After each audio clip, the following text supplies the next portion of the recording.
Hi, welcome again. And yeah, in this video, we have to talk about uh, MJ 14 paper long type question. ठीक है, so short मैंने upload कर दिया है one word वाले, and long type question को rapidly हम यहाँ पर कवर कर लेते हैं कि या अप्रोच कैसा होने वाला है. क्वेश्चंस ऑलमोस्ट मैं 11 क्वेश्चन कवर करूंगी इस वीडियो में, एंड हमारी कोशिश रहेगी कि हम जल्दी से जल्दी इस क्वेश्चंस को एक बार रिव्यू कर ले. ठीक है, देन अपलोड होने में देरी हो जाता है, एंड विदाउट टाइम वेस्ट की स्टार्ट करते हैं. सो पहला क्वेश्चन है कि discuss the nature and characteristics. या सबसे पहले मैं बता दूं कि एमजे 14 पेपर पॉलिटिकल साइंस, ठीक है, वीवीयू यूनिवर्सिटी सेमेस्टर 6 का मैं ये डिस्कशन वीडियो एग्जाम के थोड़े टाइम पहले बना रही हूँ, एंड 11 टोटल क्वेश्चन डिस्कशन करूंगी कि कैसे फॉर्मेट हमें कंसेप्ट रखना है, आइडिया कैसे रखना है, लिखना कैसे है, क्या क्या कंसेप्चुअल फैक्ट्स डेटा से पता होने चाहिए जो हम आंसर में डाल सकते हैं. तो एज अ रिकैप मैं ये वीडियो बना रही हूँ. सो पहला क्वेश्चन है कि discuss the nature and characteristics of Indian democracy. Paper है हमारा आज का, आज एग्जाम है बेसिकली. सो आज का पेपर है democracy and federalism in India. So democracy and federalism in India में पहला क्वेश्चन यही है कि discuss the nature and characteristics of Indian democracy. ठीक है, सो सबसे पहले तो वही nature and characteristics of Indian democracy में इंट्रोडक्शन लिखो कि democracy in India is not just a political system, it is a way of life. ठीक है, अब्राहम लिंकन का कोड ऐड कर सकते हैं हम कि democracy of the democracy is of the people for the people and by the people. ठीक है, इंडिया एक फैक्ट डाल सकते हैं हम कि India is the world largest democracy, represent a unique blend of liberal federalism, parliamentary and secular feature. ठीक है, देन नेचर में आ जाओ कि nature of Indian democracy. So sovereign and independent पहला पॉइंट, दूसरा पार्लियामेंट्री डेमोक्रेटिक, तीसरा सेक्युलर स्टेट, चौथा फेडरल विथ यूनिटरी टिल्ट. पांचवा पॉइंट हम डाल सकते हैं republican, then social welfare oriented and judicial control. Then characteristics की बात कर लेते हैं कि कैरेक्टरिस्टिक्स ऑफ इंडियन डेमोक्रेसी में universal adult franchise, rule of law, fundamental rights and duties, periodic elections, multi party system, equality and social justice and decentralisation. ठीक है, then codes and thinkers, जैसे कि हम फॉर्मेट में चल ही रहे हैं कि कोड्स एंड थिंकर्स में हम क्या डालेंगे, तो वी आर अम्बेडकर, जवाहरलाल नेहरू, अमर्त्य सेन, गांधी जी, स्वामी विवेकानंद, इन सारी पर्सनालिटीज के हम यहाँ कोट्स डाल सकते हैं. सो वी आर अम्बेडकर कहते हैं कि democracy is not merely a form of government, it is merely a form of associated living of को ज्वाइंट कम्युनिकेटेड एक्सपीरियंसेस. ठीक है, जवाहरलाल नेहरू कहते हैं कि democracy is good, I say that because other system are worse. ठीक है, and Amartya Sen कहते हैं कि Indian democracy is successful because it allow public reasoning and protect basic freedom. Right, and diagram and mind map फिर आप draw करो कि Indian democracy nature जो जो हमने बात करी कि फेडरलिज्म है, सेकुलर है, रिपब्लिक है, कैरेक्टरिस्टिक्स में आओ, राइट, इलेक्शन, इक्वालिटी, थिंकर में आओ, वी आर अम्बेडकर ने क्या कहा, नेहरू ने क्या कहा, अमर्त्य सेन ने क्या क्या, चैलेंज क्या है कि कास्टिज्म है, रिलीजन बहुत ज़्यादा आ गया है, करप्शन आ गया है, क्रिमिनलाइजेशन आ गया है. देन वैल्यू एडेड पॉइंट्स आप जोड़ सकते हो इसमें, है ना, कि India is called the largest democracy, and most important data है यहाँ पर कि with 96 crore voter in 2024 elections. आप इस पर ध्यान दो कि 96 crore voters in 2024 election. So India is called the world largest democracy, right, क्योंकि पीपल का पार्टिसिपेशन आप देखो कितना ज्यादा है. ठीक है, एंड ग्लोबल एडमिरेशन क्यों मिल रहा है, इंडिया को ग्लोबल एडमिरेशन क्यों मिला है. So India is seen as the successful democracy in a multi region, है ना, मल्टी रीजन है, रिलीजन है, मल्टी लिंग्विस्टिक सोसाइटी है, देन आफ्टर भी हम डेमोक्रेटिक कंट्री हैं. Okay, so despite challenges, corruption, caste, politics, money power, democracy has survived since 1950 without major down breakdown, you know. Then after conclusion, come into conclusion and write that Indian democracy is not just perfect, but it is resilient, right. It has the power to bounce back, it has the power after fail to stand back. Okay, then next line आप conclude करो कि it what we can say that it combines political stability with social diversity, making it unique in the world. As Ambedkar marked, said that democracy in India can easily survive if we achieve social and economic democracy along with political democracy, right? So economic and social democracy is most important for the political democracy. Then next question है कि discuss the role of women's role in Indian politics. So role of women in Indian politics, intro करो कि women in India constitute about 50% of the population. Yeah, so women population, so the total population of India, women hold Indian constituent almost 50%. Women in India constitute almost 50% of the population, yet their role are looking in politics are historically been limited, right? As Pandit Nehru once said, you can tell the condition of a nation by looking at the status of its women. It is right, क्योंकि अभी हम अफगानिस्तान का example ले रहे तो women's के लिए कितने सारे प्रोविजन, कितने सारे एक्ट्स बना दिए गए हैं कि वुमेन्स को बुरखे में ही रहना है, अपने दोनों जस्ट आईज उनको भूखे से ढक के रखना है, और वुमेन्स ग्रुप डिस्कशन के लिए बाहर मिल नहीं सकती, बात नहीं कर सकती. वुमेन्स के लिए बहुत हार्ड एंड फास्ट रूल बना दिया गया है. सो किसी भी नेशन को आप वहाँ के वुमेन्स के साथ हो रहे ट्रीटमेंट के साथ पता कर सकते हो कि नेशन किस टाइप का होगा, उसने कितनी लिबर्टी दी है वुमेन राइट्स को लेकर, वुमेन्स को लेकर, एंड सो ऑन. सो नेहरू जी का स्टैंड पॉइंट वुमेन्स के रिगार्डिंग ये रहा है. And from freedom move fighter like Sarojini Naidu and Annie Besant to today's leader like Sonia Gandhi, Mamata Banerjee and Nirmala Sitharaman, women played very important role in shaping the Indian politics, right? And so हम आ जाते हैं कि nature of women's role in politics में. तो हम जानते हैं as we know that in the history from the freedom struggle movement, freedom struggle participation में पहला पॉइंट की फीमेल फ्रीडम पार्टिसिपेशन में उनका रोल रहा है, एंड कॉन्स्टिट्यूएंट सेफ गार्ड में उनका रोल रहा है. कॉन्स्टिट्यूशन सेफ गार्ड जिसकी पंचायती राज में हम वुमेन पार्टिसिपेशन हमने बात करा था वन शॉट वन टाइप वाले में, कि पंचायती राज में वुमेन का पार्टिसिपेशन बहुत ज़्यादा है, और ये रिकॉर्ड करा गया सबसे फर्स्ट कहाँ, किस स्टेट में, that is in Rajasthan, right. Grass root level की हम बात कर ले तो वुमेन्स का पार्टिसिपेशन हमें देखने को मिलता है. पार्लियामेंट्री पार्टिसिपेशन में भी वुमेन का रोल दिख रहा है, जैसे कि 14% लोकसभा के election in the 2014 and in 2020 in the election of 2014, right? And in the election of election की तो बात नहीं करेंगे, लेकिन अभी जो न्यू बिल आया है उसके तहत क्या है कि वुमेन्स को 33% का रिजर्वेशन दिया गया है in the parliament as well as in the state legislature. So policy makers में भी वुमेन्स का बहुत पार्टिसिपेशन अब देखने को मिल रहा है. Now characteristics of women's role in Indian politics की यदि हम बात करें तो under representation in legislature, that is 15% MPs in Lok Sabha in 2019, right.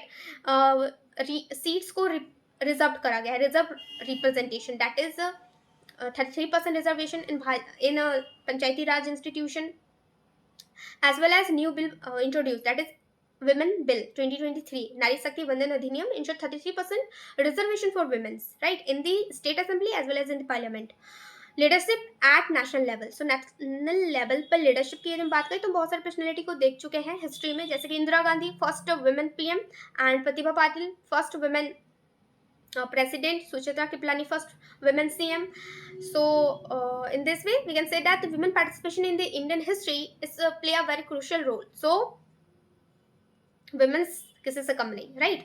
So next topic पर हम नेक्स्ट पॉइंट इस पर यदि हम बात करें तो इन्फ्लुएंस इन पॉलिटिकल पार्टीज, तो पॉलिटिकल पार्टीज में भी हम वुमेन का पार्टिसिपेशन देखें तो पॉलिटिकल पार्टीज में जैसे कि Mamata Banerjee, right, in the West Bengal TMC party and Mayawati.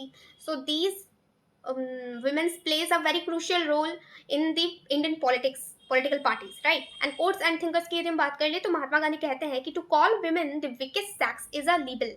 It is a man's injustice to women. V.R. Ambedkar said that advocated political safeguard and reservation for women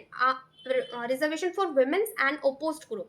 Amartya Sen said that emphasize that women's participation in politics lead to better development outcome. Obviously, where women's entered, they take a better decision as regarding social justice, as regarding women's perspective, women's point of view. Okay, so next diagram and map की बात कर ली, तो role of women's in Indian politics में वही पहले history की बात करो कि कैसे फ्रीडम स्ट्रगल में उनका पार्टिसिपेशन था, कॉन्स्टिट्यूशनल में कैसे उनको राइट्स दिया गया, 33% अब रिजर्व करा गया, एंड प्रेजेंट रोल की बात करें तो एम पीज में या चीफ मिनिस्टर वो बन रही हैं, एंड बन तो पहले से ही रही थी, बट या अब उसको थोड़ा सा ज़्यादा ग्लोरीफाई करा जा रहा है कि वुमेन का पार्टिसिपेशन भी एज मच एज इम्पॉर्टेंट जैसे कि मेन का पार्टिसिपेशन होता है।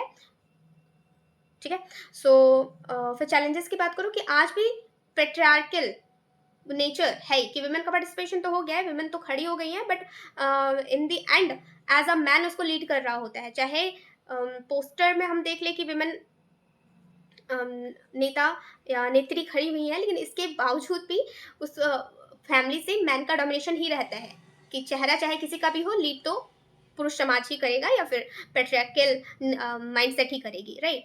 सो पेट्रियार्कल ये एक ड्रॉबैक है, चैलेंजेस है, अंडर रिप्रेजेंटेशन चैलेंज है, आज भी है। बुराइयां कभी भी खत्म नहीं होती, हर सिविलाइजेशन हर समाज में एडजस्ट करती ही है, जिस तरह से अच्छाई करती है उस तरह से बुराई भी करती है। These two are the pillars जो हमेशा एडजस्ट करेगी। एंड सो आगे बढ़ जाए तो हम वैल्यू एडेड पॉइंट्स पर आ जाते हैं। वैल्यू एडेड पॉइंट्स में या वैल्यू एडेड पॉइंट्स को याद रखिएगा कि ये बहुत ही इंपॉर्टेंट होते हैं क्योंकि ये हमारे आंसर में वैल्यू ऐड करते हैं, सो इनको इग्नोर नहीं करना है। इनके कुछ डेटास को हम अपने आंसर्स में यूज कर सकते हैं, जैसे कि इंडियाज रैंक 108, 106 क्या था, 106 कुछ हमने पढ़ा था, राइट। सो 106 था क्या, 106 हमने पढ़ा था वुमेन रिजर्वेशन बिल, राइट, जो कि एक्ट बन चुका है 106 amendment act that is called नारी शक्ति वंदन अधिनियम 2023, राइट, जिसके तहत वुमेन्स को 33% रिजर्वेशन दिया गया in the parliament as well as in the state legislature assemblies, right.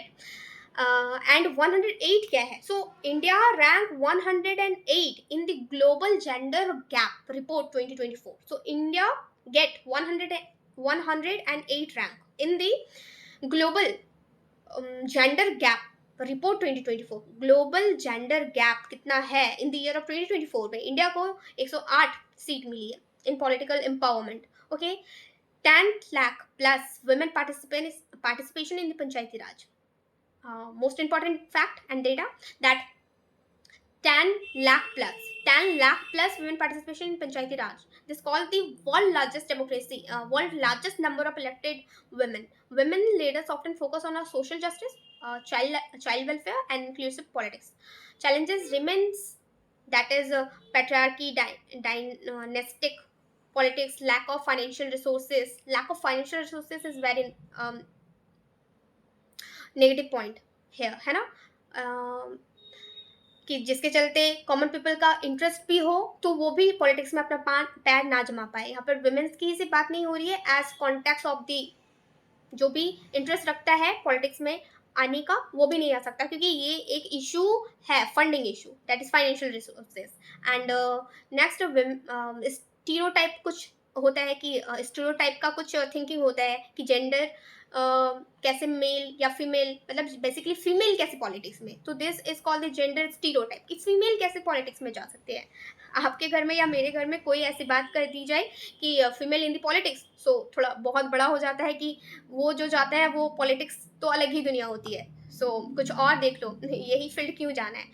Okay, then next हम आ जाते हैं कि कंक्लूजन पर। सो कंक्लूजन पर the role of women in Indian politics has transformed the freedom fighters to policy makers. Yet true equality is still a good to be achieved. The women reservation bill is a historic step that may change the political landscape, as Swami Vivekananda said that there is a no change for the welfare of the world unless the condition of the women is improved. It is true, है ना? I say that it is very true. Hence, empowering women in politics means empowering Indian democracy itself. Okay, so next question, analyze the role of socio-economic determinant like caste and religion in Indian politics. So role of socio-economic determinants like caste and religion in Indian politics. Introduction पहले कि Indian democracy work only not through the laws and institution, it also focus on the social realities. Caste and religion is one of the factors that affect the Indian politics, deeply rooted in the Indian history, continue to influence what we can say that political behavior. It affect the political behavior, political pattern, and also the public policies, right? So as Rajni Kothari, which we know that he is the political scientist, he observed that caste is the basic unit of Indian politics and the key to understand political behavior is very important. So now comes to nature of influence. So nature of influence में points की बात करें तो nature of influence में पहला point caste and politics, religion and politics की caste कैसे effect कर रही है, राइट? रिलीजन कैसे इफेक्ट कर रही है, एक तो हम रिलीजन कास्ट को हम पॉलिटिक्स का हिस्सा बना चुके हैं, एंड हमारा इंडियन कॉन्स्टिट्यूशन बात करता है कम्युनल हार्मनी की, सेकुलरिज्म की. सो ये मिसमैच हो रहा है ना, कि बात कुछ की जा रही है कागज पर या फिर डॉक्यूमेंट्स पर, एंड प्रैक्टिकलिटी कुछ तो अपोजिट ही चल रहा है, एंड जो चल रहा है वो चल रहा है, हमें तो सिर्फ अवेयर होना है कि क्या हो रहा है, right? So now the next topic is next point, इसी में socio economic determinants combined.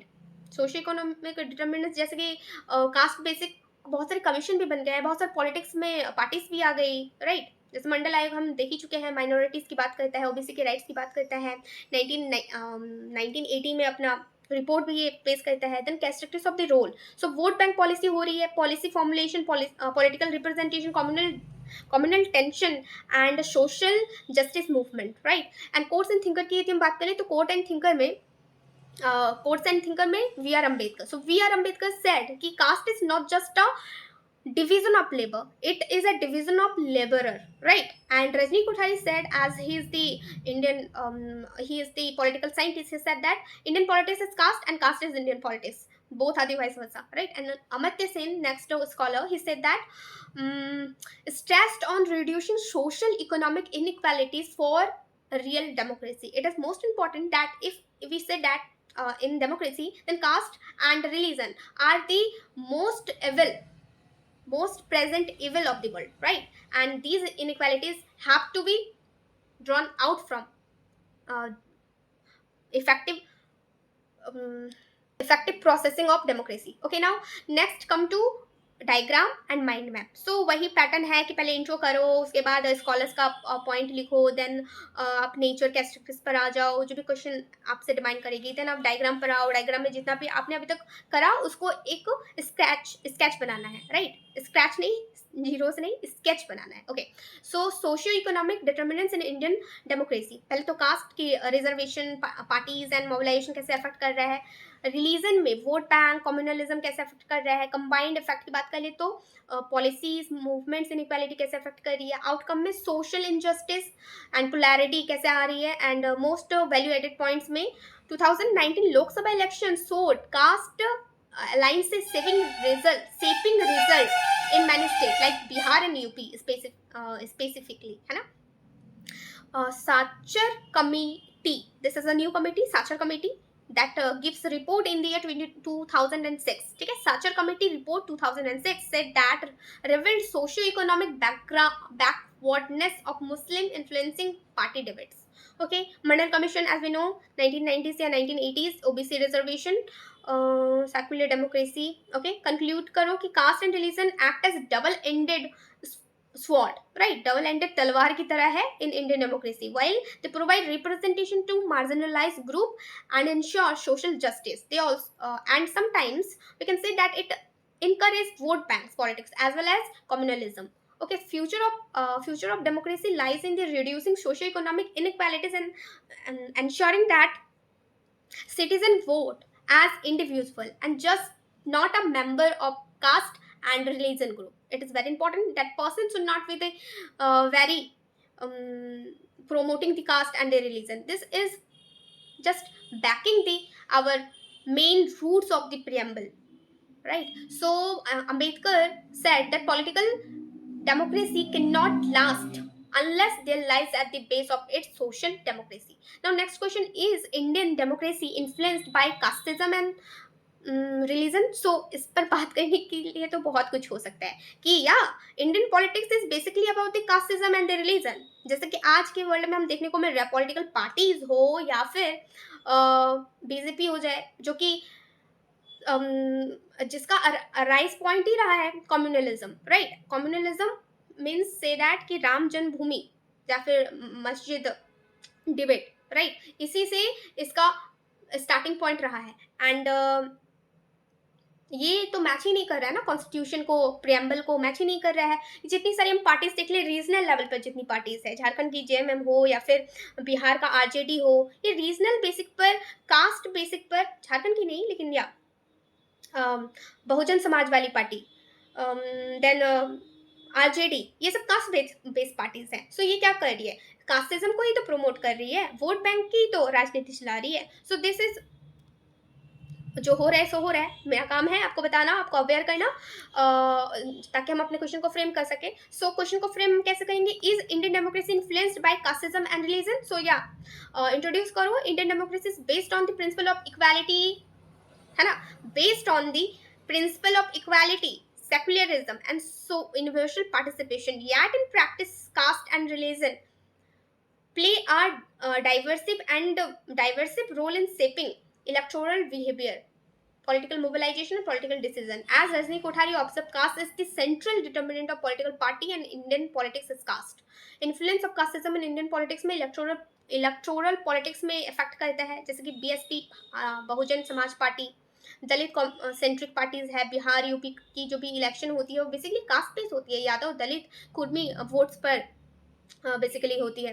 Reservation system की बात करें तो रिजर्वेशन सिस्टम में मंडल कमीशन 1990 ओबीसी के रिजर्वेशन की बात करता है, एसटी एससी के रिजर्वेशन की बात करता है, या बेसिकली ओबीसी की बात करता है, बट एसटी एससी को भी जो रिजर्वेशन मिला हुआ है पार्लियामेंट में, स्टेट असेंबलीज में। एंड कास्ट बेस्ड मूवमेंट में जैसे कि अंबेडकर कास्ट बेस्ड दलित मूवमेंट चलाते हैं, right? Influence of religion in Indian democracy, vote bank politics हो रही है, कम्युनलिज्म पॉलिटिक्स हो रही है, अयोध्या मूवमेंट जैसे राम जन्मभूमि हम देख ही चुके हैं।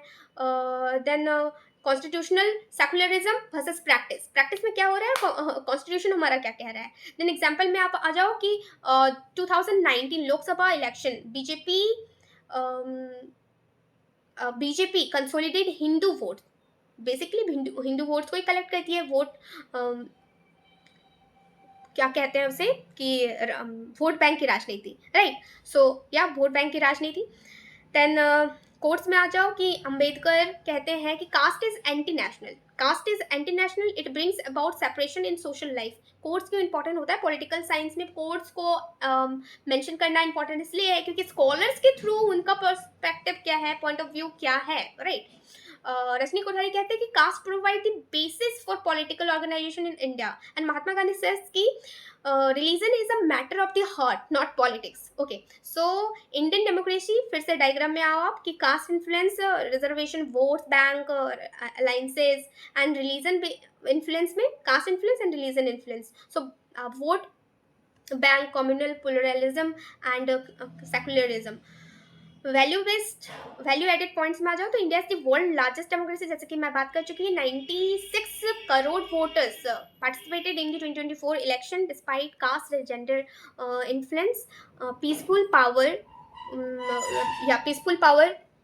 transition have continued since 1950, proof of democratic resilience. Women reservation bill 2023 shows the shift toward representation beyond caste and religion, या बियॉन्ड कास्ट एंड रिलीजन कह सकते हैं कि 2020 बिल, जो 2023 बिल 2023 या बिल जो वुमेन्स के लिए इंट्रोड्यूस करा गया। So as a conclude we can say that yes, Indian democracy is deeply influenced by casteism and religion. They act as a mobilization ensuring participation of marginalized group, communal tension, vote bank, इन सबको भी just अब include किया जा रहा है। As Ambedkar rightly said that political democracy cannot last unless there lies at the base of its communal social democracy. So next question, describe the emergence and nature of Indian federalism.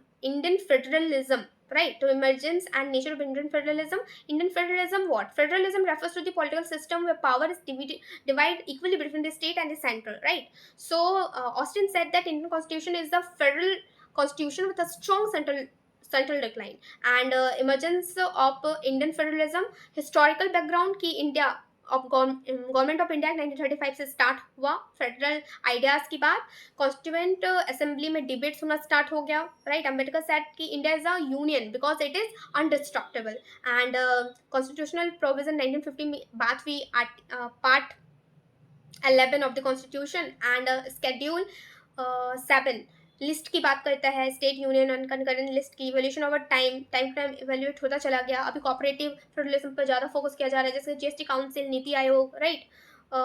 Nature of Indian federalism, तो federal feature होता है. Federal feature में जैसे कि हम बोल सकते हैं union state and concurrent list पर ये बात करता है. And by cameral nature.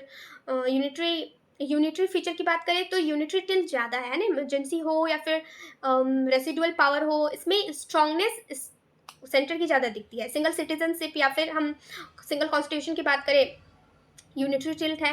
And union model पर है. हमारा मॉडल कुछ थोड़ा यूनिक है. Why? Because it is not totally federal, it is quasi federal said by K C Wheare, right? So cooperative federalism पर बेस्ड है, centre plus state working together. Course में डालो कि अंबेडकर सेड कि union is indestructible but not the state. K C Wheare said that Indian federalism is quasi federalism with strong unitary tilt. And या Austin का भी आप कोट कर सकते हो कि ऑस्टिन बेसिकली ये कहते हैं कि Indian constitution is first and foremost a social document highlighting cooperative federalism.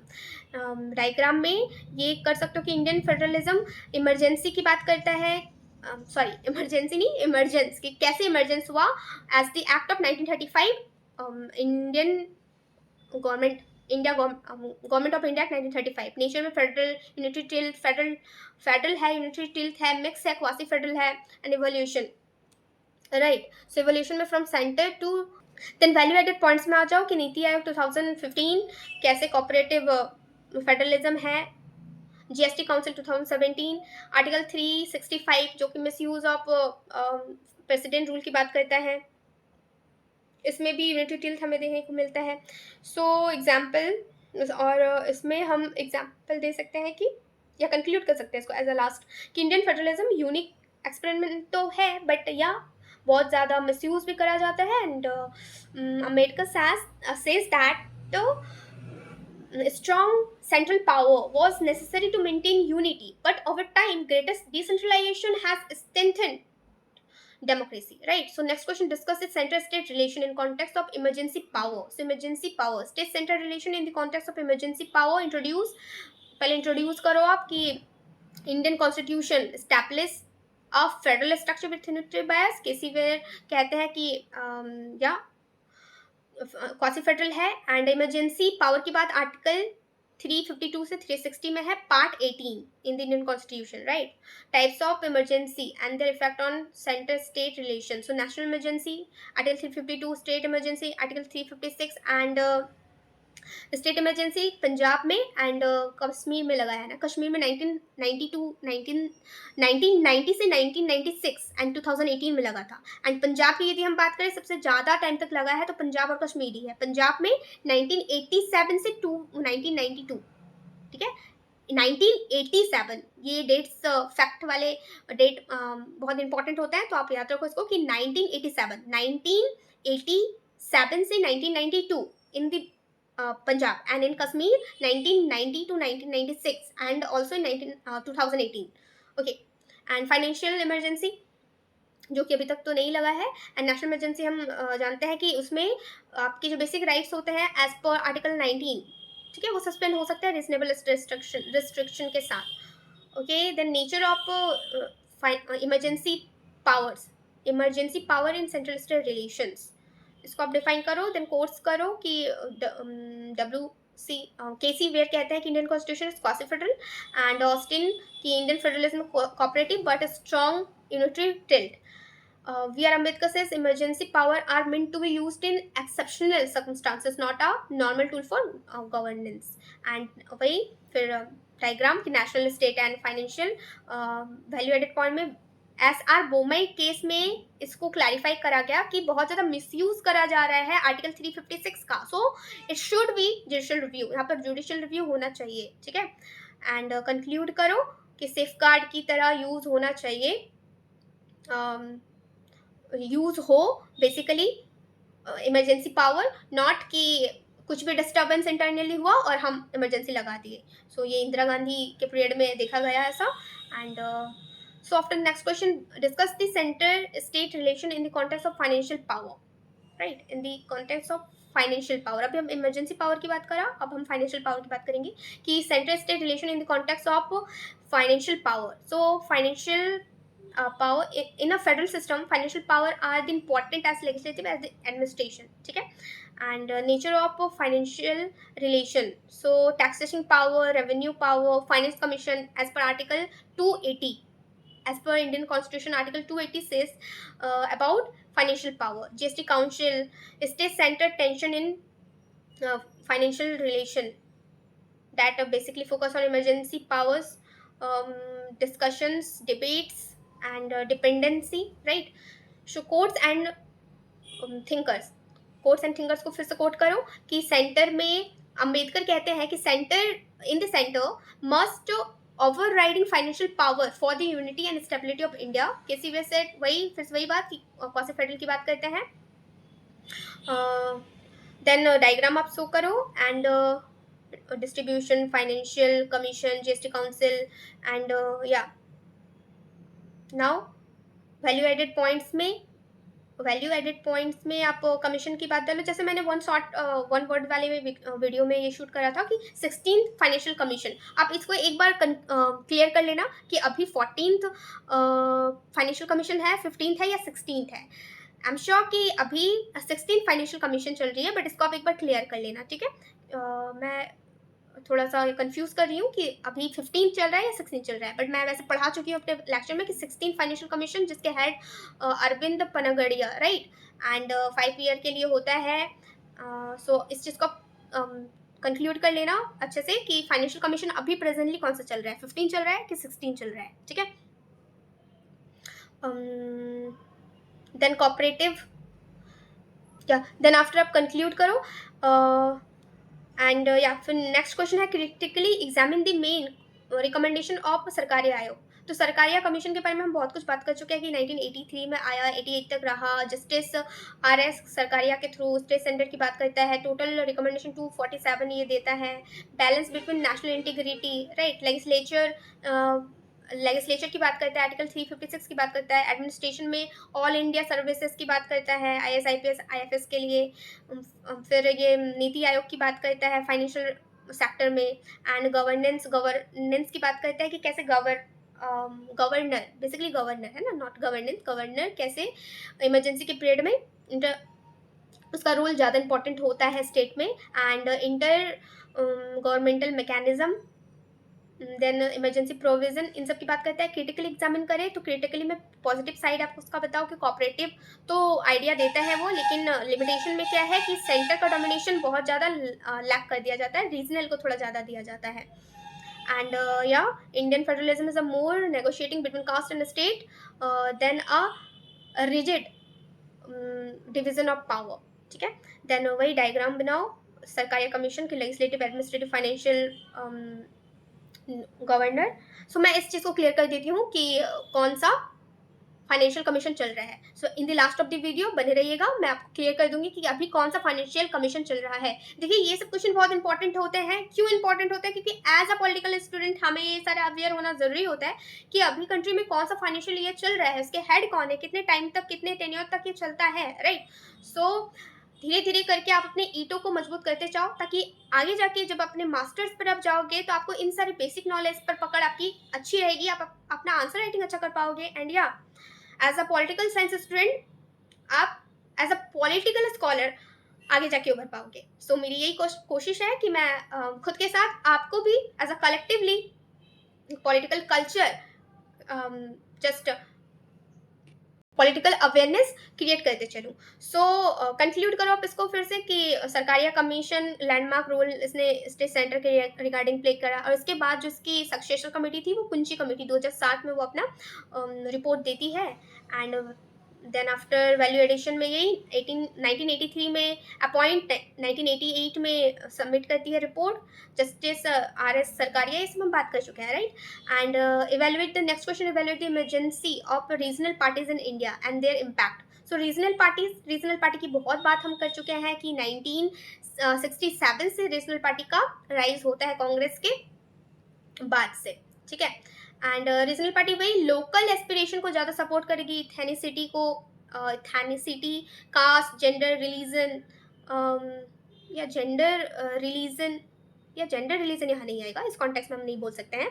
Regionalism identity को ज़्यादा फोकस करेगी। Emergence of regional power, regional parties basically decline Congress के बाद, है ना। लिंग्विस्टिक रिकॉग्निशन, अनफुलफिलमेंट या अनफुल्ड सोशो इकोनॉमिक डिमांड जो करा गया स्टेट ने पूरा नहीं किया, तो सोशल लेवल पर पार्टीज इवॉल्व कर गई।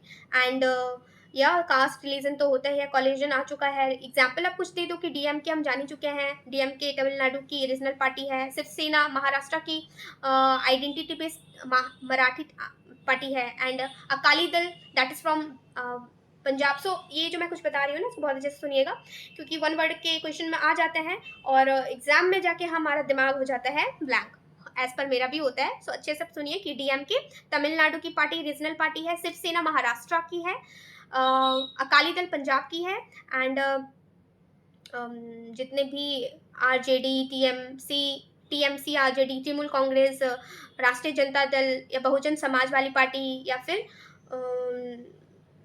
तेलुगु देशम पार्टी, ठीक है, ये सभी कुछ रीजनल पार्टीज हैं। इम्पैक्ट ऑफ फेडरल प्रोसेस में पॉजिटिव इम्पैक्ट क्या पड़ता है? पॉजिटिव इम्पैक्ट यही पड़ता है कि चेक एंड बैलेंस ये रखता है सेंट्रल डोमिनेशन पर, रूल इनोवेशन होता है, coalition government, representation of diversity, strengthening federalism. And negative क्या है कि पॉलिटिकल इनस्टेबिलिटी आ जाती है ना। Role of rise of identity politics rise हो गया, ऑब्स्टेकल ऑफ नेशनल पॉलिसीज में ऑब्स्टेकल ऑब्जेक्शन बहुत सारे आ गए हैं। एंड फ्रैगमेंटेशन हो गया पार्टी सिस्टम का, रीजनल क्योशनेस बहुत ज़्यादा आ गया। सो फिर आप डायग्राम इंक्लूड करो कि क्या है रीजनल पार्टीज का काउस एंड इम्पैक्ट क्या पड़ा उसका, है ना। काउस में क्या है कि डिक्लाइन कांग्रेस के बाद स्टेट रीऑर्गेनाइजेशन एक्ट भी पेश करा गया एज पर लैंग्वेज बेसिक पर, कि स्टेट लैंग्वेज बेसिकली खुद को अलग कर ले, है ना। इंडियन कॉन्स्टिट्यूशन एक्ट जिसे बनाया गया, इंडियन स्टेट रीऑर्गेनाइजेशन एक्ट 1956, जिसमें स्टेट सबसे पहले आंध्र प्रदेश अलग हुआ भाषाई आधार पर, है ना, लैंग्वेज बेसिक पर। तो इससे भी हम क्या देखते हैं कि रीजनल जो मोटिव है स्टेट का रीजनल लेवल पर, रीजनल पार्टी पॉलिटिक्स यहाँ से उभरना स्टार्ट हो गई।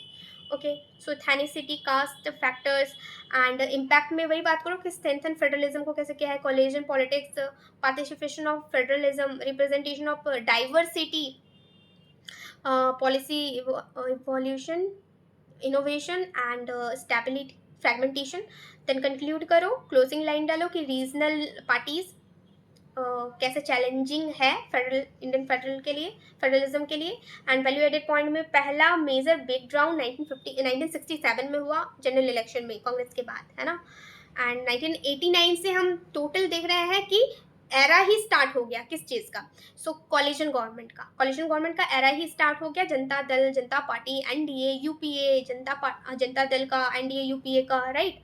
एंड या देन नेक्स्ट क्वेश्चन आप आ जाओ कि discuss in detail the role of Sarkaria commission in improving centre state relation. Just वही क्वेश्चन है सेम, फिर से आप रोल डिस्कस करो, इंट्रोड्यूस करो, legislative, administrative, financial, interstate, impact, positive, negative, limitation, diagram conclude करो, वैल्यू एडिशन डालो।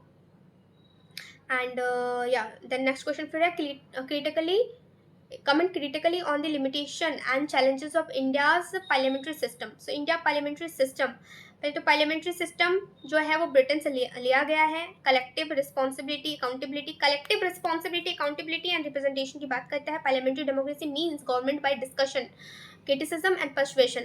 जवाहरलाल नेहरू कहते हैं। लिमिटेशन में एग्जीक्यूशन डोमिनेशन है। Anti defection law 1985, right. Weak opposition, criminalisation of politics, money and muscle power, disruption in parliament, coalition politics 1989 से हम देख रहे हैं। लिमिटेड रिप्रेजेंटेशन अब इंट्रोड्यूस करा गया है ना विमेन रिप्रेजेंटेशन बिल, लेकिन अभी तक तो लिमिटेड ही हमने देखा। उसके बाद parliamentary lack of decorum, right. Critically perspective रखो आप अपना कि या स्ट्रेंथिंग कमेटी भी है, इलेक्टोरल फंडिंग भी तो यहीं से आती है पार्लियामेंट से, राइट। रिप्रेजेंटेटिव बॉडी है, अकाउंटेबल भी है। एंड पार्लियामेंट कोर्ट जोड़ो कि parliament is not a Congress of ambassador from different hostile interest but a deliberative assembly of one nation, that is said by Edmund Burke. And yeah, lastly, parliamentary system challenge में executive challenge, disruptive challenge, conclude, collision politics, criminalization, limited government muscle power, money power, gender gap, instability, low productivity and weak oversight. Conclude करो कि Indian parliamentary democracy has stood the rest of the time and but it effectively reduced its structural and behavioral flaws. So then after closing line दो कि stability and accountability matters, है ना। stability and accountability is matter for the parliamentary system, जो कि अब नहीं दिख रही है उतनी effectively. And value added points में आप यही ऐड कर सकते हो कि sometime productivity of parliament recent year sometimes below 40 to 50% and women participation 15% in the 2019, ठीक है। 14% 2014 या 2014 के जनरल इलेक्शन में 14%, 15% 2019 के जनरल इलेक्शन में। ये मैं थोड़ा डेटा यहाँ पर मिस्टेक कर रही हूँ। सो बेसिकली मोटा मोटी इतना याद रखो कि 2019 का जो जनरल इलेक्शन था वहाँ पर 15% वुमेन का पार्टिसिपेशन, एंड अब जो बिल आया है उसमें 33% की बात की गई है। Anti defection law 52nd amendment act 1985 जिसमें कि दल बदल को हटाया गया। देन आफ्टर या इस तरह से आप इसको क्लोज करो एंड या फिनिश हो गई हमारी। सो नाउ मैं आपको ये बता दूँ कि अभी कौन सी फाइनेंशियल कमीशन चल रहा है। सो वेट ओके फ्रेंड्स, तो जैसे कि मैंने आपको कहा कि फाइनेंशियल कमीशन के बारे में मैं थोड़ा सा क्लियर कर देती हूँ। सो जैसे कि मैंने सर्च करा तो मेरे को बहुत सारे इसके रिगार्डिंग डेटास मिले हैं और वो exam point of view important है। सो मैं इसके लिए एक नेक्स्ट वीडियो शूट करूँगी। एंड अभी के लिए thank you and all the best, exam अच्छे से दो। एंड या मैं खुद भी। And so bye.